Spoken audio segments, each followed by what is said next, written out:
Shouts out to my people. Shouts out to my people sending love, positivity, and good vibes to my people, man. I hope you guys are doing good today. I'm doing great. Today we got a clip of Charleston White speaking on Lil Boosie and also speaking on Steven Jackson. So I hope you guys enjoy it. Make sure you guys like, comment, subscribe. Let's get it. So, nigga, when I realized that, so when I started Googling my name, at one point in time, when you Google my name, the first thing that would come up was the American Bar Association Journal. They used to be the first thing when you pull my name. And then there was another one, the African American News. So this was the largest African American digital news on a newspaper that had done a write-up about me. Then you would see the Walter Cronkite School of Journalism. Do you know how big that is, homie? So, but after I started becoming viral on the internet, all my viral clips start superseding real documentations of what I've done in real life. So then that's when I started analyzing this shit and said, homie, they're gonna trap you on the internet.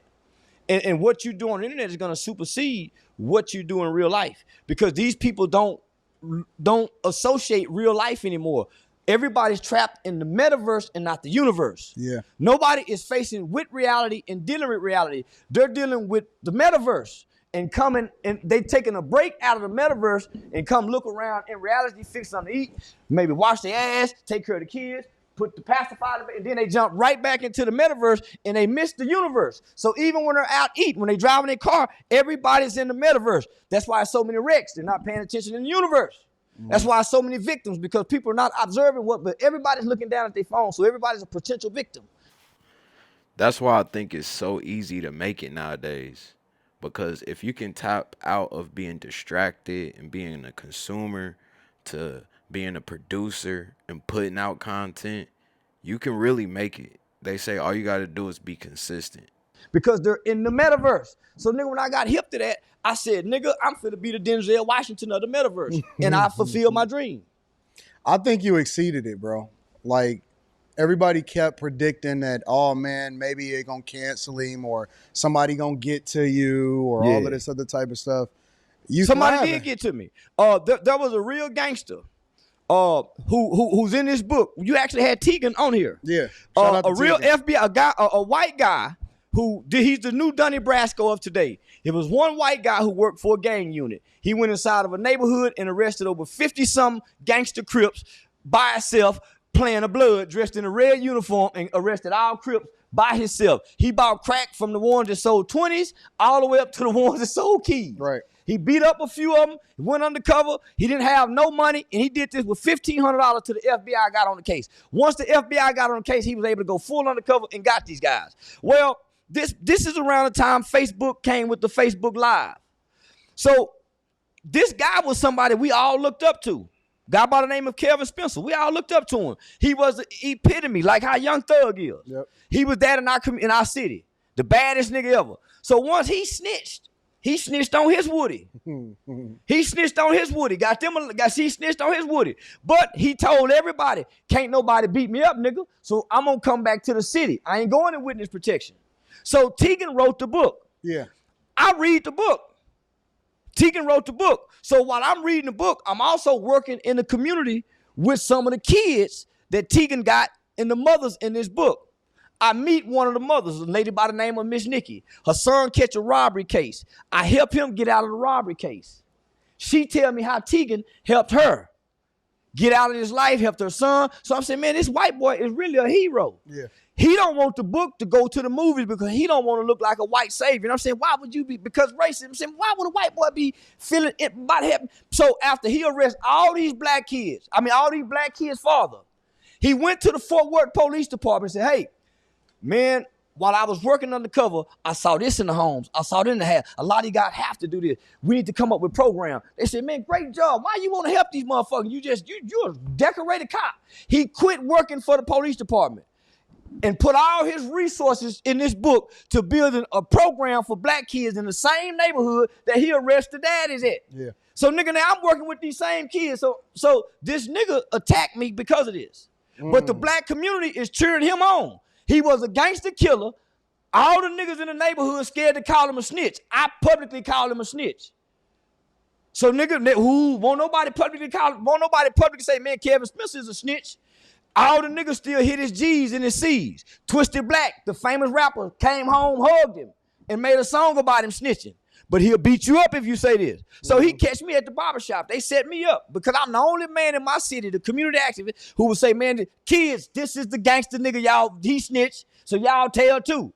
He still get his C's. He still get his G's hit. Why y'all let these niggas tell too, nigga? That's why he attacked me in the barbershop. But you got the black community clapping.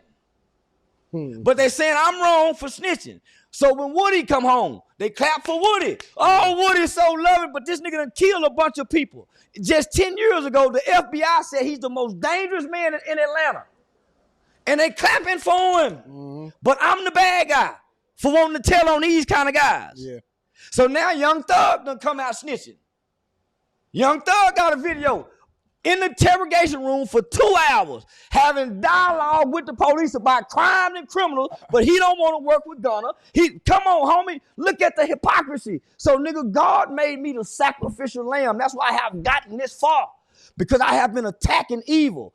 They've been saying I've been evil, but that's why God won't let nothing happen to me, because though I walk through the valley of the shadow of death, I shall fear no evil. I've been speaking against evil, my nigga. So who go hurt if somebody speaking against evil? They preach evil.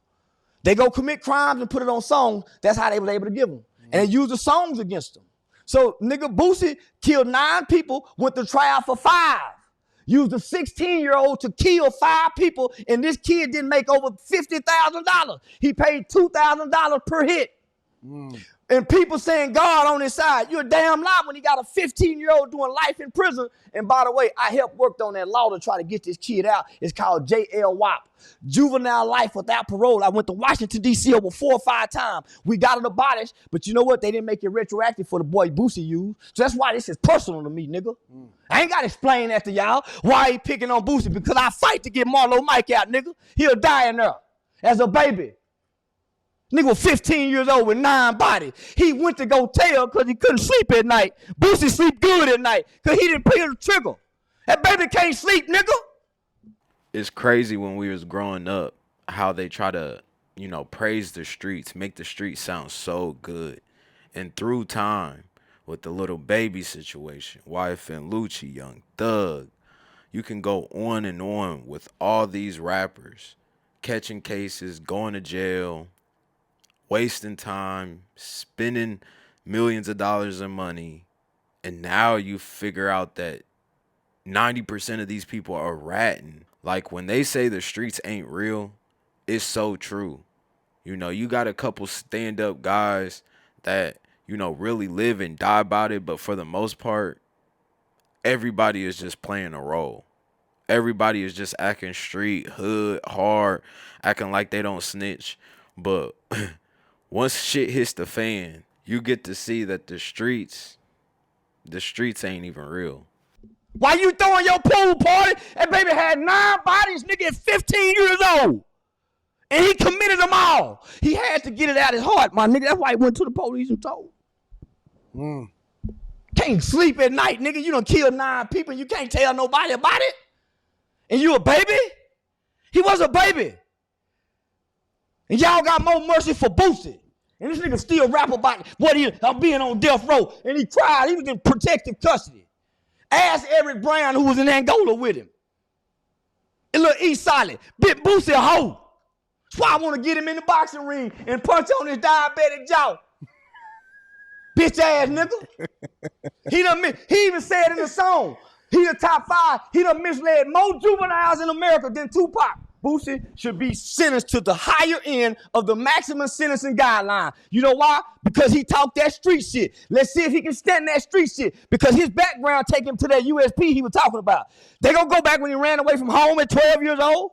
See, I done been in federal court when they say, oh, you ran away at home at 12. At 13, I don't know what that's about. You pulled a gun out on somebody when you were 14. Oh, it was a BB gun, but that's still serious. I watched a federal judge walk a nigga from decisions he made when he was 12 to 24 and took him to 30 years, nigga. Let's see if Boosie can stand up under that, nigga.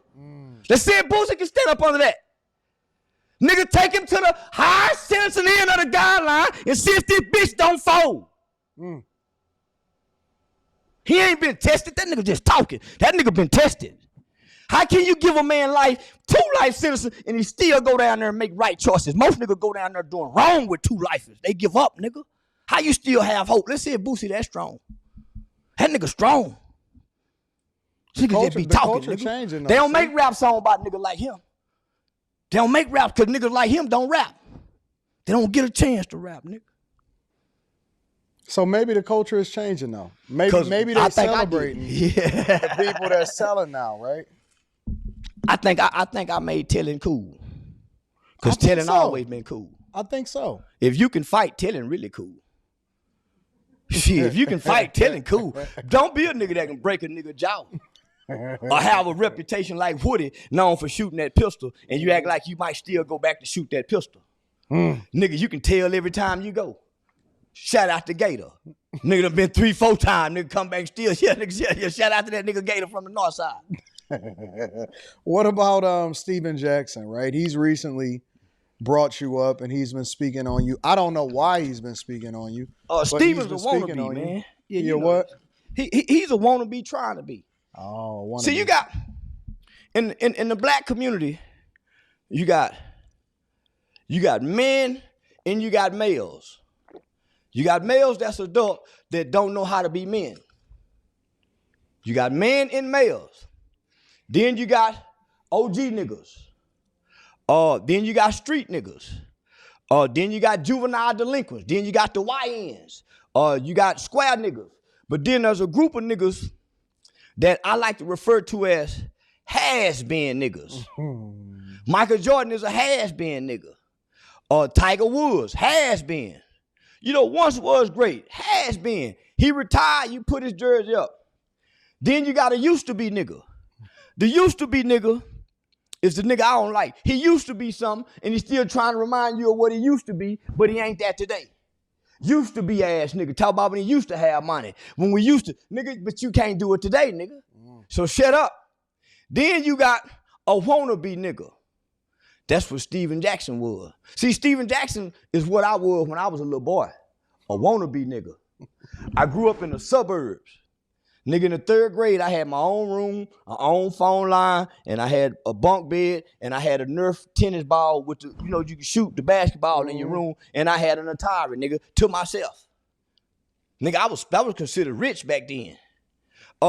So, nigga, I don't know what it's like to grow up in the project, but I watched it on TV. When I went over my cousin in house in the ghetto on the weekend, I got to stay Friday, Saturday, come home late Sunday. I get to see all kind of shit kids in my community don't get to see because they parents is unsupervising them. So I take these negative elements back to my suburban neighborhood, and I play with kids who hadn't saw this, and now I'm trying to hunch and fuck because I done seen my big cousin getting his dick sucked. So now I'm trying to see, do they suck dick over here? So they don't suck dick over here, but I'm introducing it. So nigga, that's how kids learn shit. I'm hearing music. Hey, we want some. So I'm learning this here, and niggas stealing the tape and bringing it over here, and we listening to it after school. You see what I'm saying? So this is why white people didn't want their kids going to school with black kids. Hell no, don't let them niggas come across the railroad track. So I understand. So it's a reason why your parents don't want you playing with certain kind of kid, because this kid is being exposed to some shit. I wasn't being exposed over here until I went to my aunties and my cousins in them houses. And I bring that shit over here because children are not supposed to see it, hear it, nor speak it. So, nigga, I was a wannabe. So by the time the culture and by the time black entertainment and black culture started propagating this shit, homie, you got to think. Nigga, I'm 8, 9 years old. Our mothers are blue-collar workers. Our daddies are blue-collar workers. Our uncles are hustlers. And we all at home waiting for them to come off work with all our necessities and needs met. And we got MTV. We got a VCR. So you got to remember, homie, when I'm born into the world, nigga, Superfly in the Mac is like Dr. King and Malcolm X in the black entertainment world. These movies are propagated and projected. So to hear a nigga say, shut up, bitch, and she'll get slapped like a woman gets slapped in the movie, that ain't unusual. Right. Bitch, you better shut up. So nigga in school, guess what we doing? Shut up.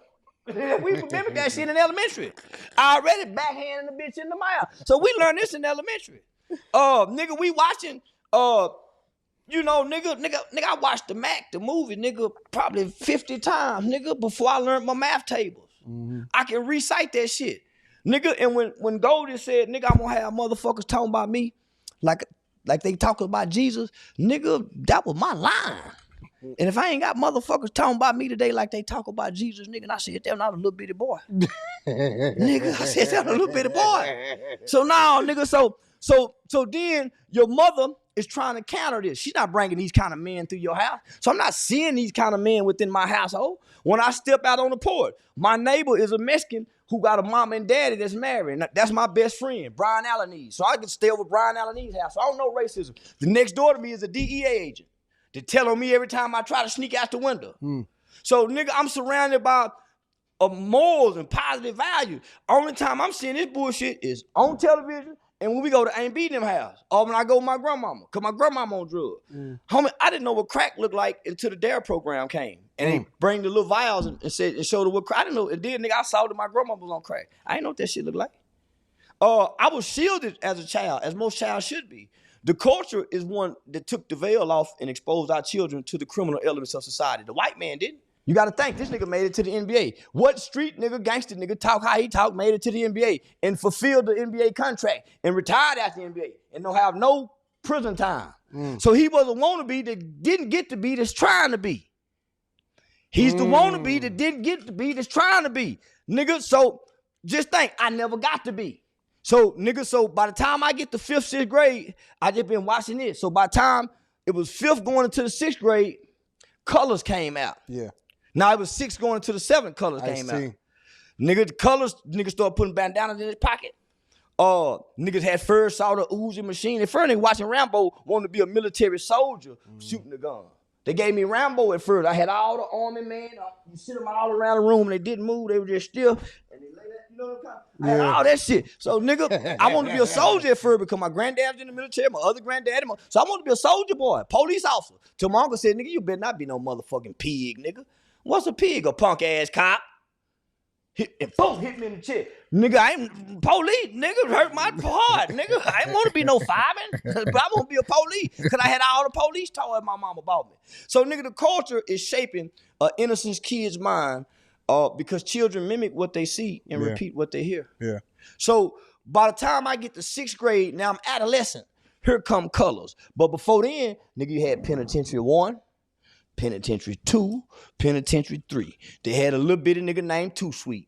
They beat up all the big ugly niggas that was raping. They had a nigga named Eugene who was getting raped in prison, who had to sit down and pee like a woman. So I'm depicting this as a kid, homie. It's crazy how he's breaking down his story because I'm sitting here and thinking about mine. And I'm thinking about how the transition went for me.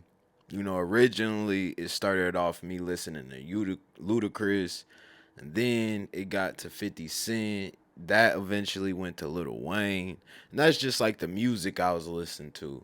But, you know, the movies, I will say that I never really got too much into the hood movies. I know a lot of my friends, you know, they would keep Juice on repeat. They would keep Boys in the Hood on repeat. They would keep these hood movies on repeat, and I just never really got into them. Paid in Full, I would watch it here and there, but you know, it just seeing how black people treated each other, how they manipulated and blackballed, backdoored each other. I never liked that. I never liked how at the end of the story, it was never really like an inspiring story. You always watch those stories and was like, man, it is like a lose-lose situation. Like, and I hated that outcome. So I never really got into the movies and stuff like that, but I was real big into the music, into, you know, the dancing and all that. So it's just crazy to see how the culture affected my life as well. So, nigga, in the 6th grade, because I got my Uncle Curtis, my mama sister started getting on drugs, her youngest sister. So my mama would let my Aunt B come stay with her. While my mama at work, she letting her street boyfriend come over. Nigga, he telling me all the prison stories, making it sound cool. Then they taking me to the store while they go steal cigarettes, carton of cigarettes. Come back home, lock me out the room, fuck. let me back in, smoke cigarettes, play cards. And yeah, nigga, so now they teach me how to steal. I get to hear them and yeah, give me this pussy, bitch. And hear the head boy, so nigga, I get to turn into a little freak. I'm learning some shit while my mama, but she don't know that. Boy, don't tell your mama I had a young curse over her. So nigga, they already teaching me to be deceptive because that's your family that's doing this.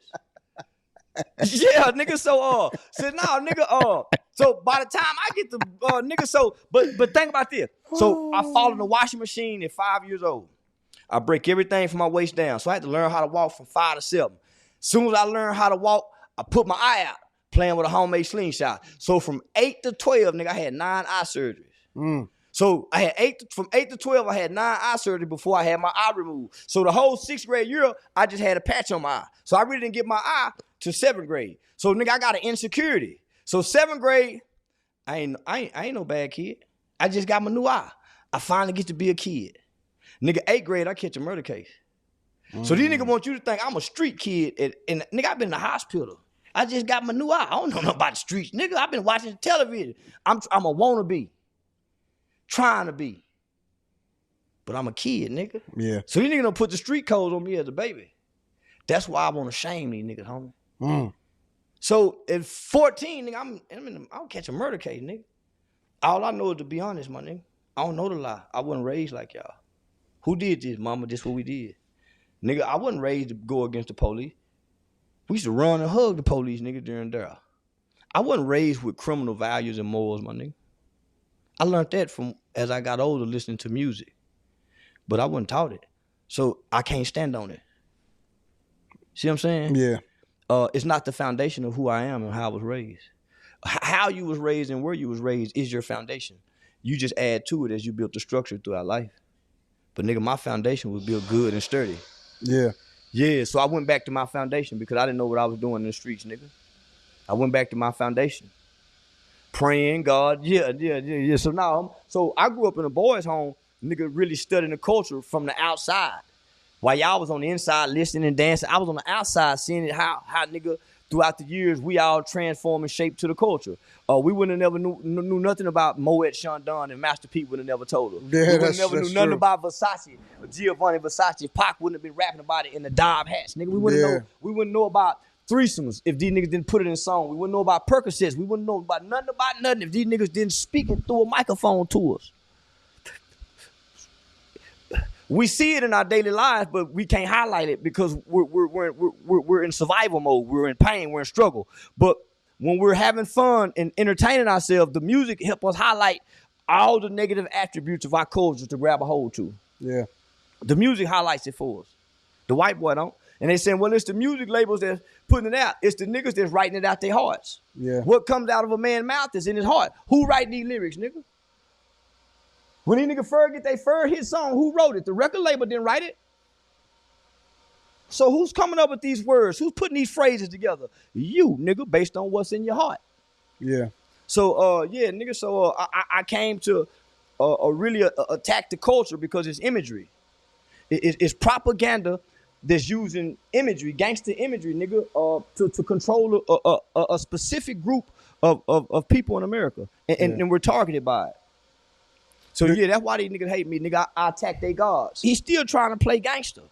You know, he claimed Bloods. Who put him down with the Bloods? Oh, Steven Jackson? Yeah, they claim Bloods. Him and Antoine, what's that, Marquise Daniels. All them niggas, man, look up their YouTube rap video. Them niggas throwing up blood. Yeah, man, came Blood. So, he's a former NBA player. Man, when he get put down? Who quartered him in? When did he go do a drive-by and kill somebody? When did he put in some work? I hate how people go back and forth online nowadays. At this point, if you got a problem with somebody, man, just hit them up. Hit them up, call them. You know what I'm saying? That's the best thing to do because as soon as you go line and it's back and forth and, you know, you got people picking sides, it's corny. It's all corny to me. And you definitely don't want to go down that road with Charleston White because he's undefeated. He's going to win every single time. So I hope you guys enjoyed the video. Make sure you guys like, comment, subscribe. I love you guys. I'll see you guys on the next one. Peace. We out.